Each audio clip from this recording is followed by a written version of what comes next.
Hey Brett and Samantha, it's good to see you both on this great day. It's also great to see the many friends, family, photographers, caterers, and those people who are in the back and are wondering why I didn't mention them. For those of you who don't know me, I am Brett's older and wiser brother. Now, being wise, I've learnt to come to deal with the fact that Brett got the looks and I got whatever was left. But enough about me.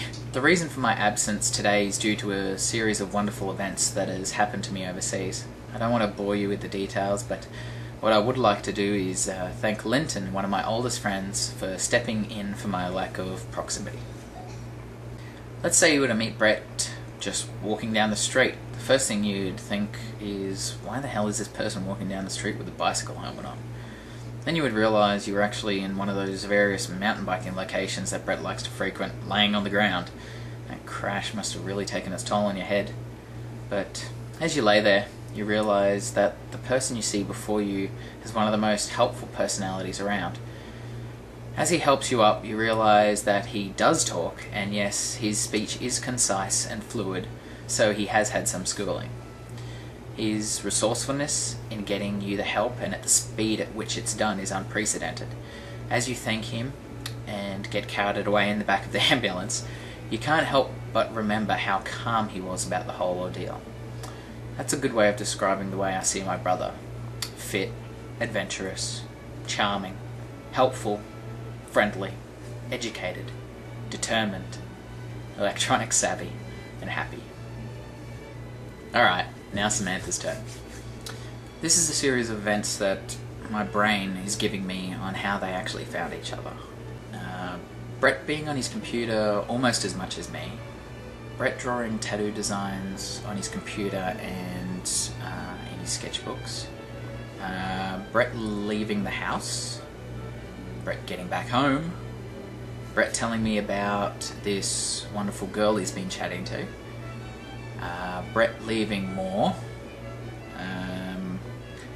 Brett introducing Samantha to me. Samantha leaving the house. Brett packing up all his stuff into his Corolla. And then Brett not living in the house anymore. I'm pretty sure some other stuff happened during this time. I just wasn't around to see it. But just through these random series of events, I came to realise a few things about Samantha. She's friendly, fun, influential, fascinating, beautiful, and mature. It'd be good to think of some things that Brett and I got up to, or things that Brett did that were crazy. But the things I remember most are the times when it was Brett, Tennille and I doing the fun, crazy things. They might not have even been crazy, but to us at the time they were very crazy. When they were really young, they used to try to beat me up. But I was at that stage where I had grown a fair bit. So it was a bit harder for them to take me down. But I never stopped them from trying. I'm glad that they didn't stop trying either. Remember, it took him about a month to research a motorbike that he wanted to buy. Funny thing was, he spent all this time researching what type of bike would be good for him, what type of bike would not depreciate in value as much, what extras, how much it's going to cost, loan, everything like this. And after about a month, he just gave up on the idea of getting a bike. Brett took his time.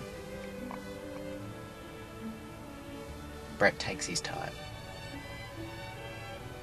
He plans things out, he researches, and he makes damn sure it's the right thing to do.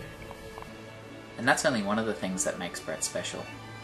But I'm running a bit short on time, so I wish to you both my happiest wishes, and I hope you have a fantastic day and a wonderful future, because as you should both know, it's not the destination that's important, it's the journey along the way.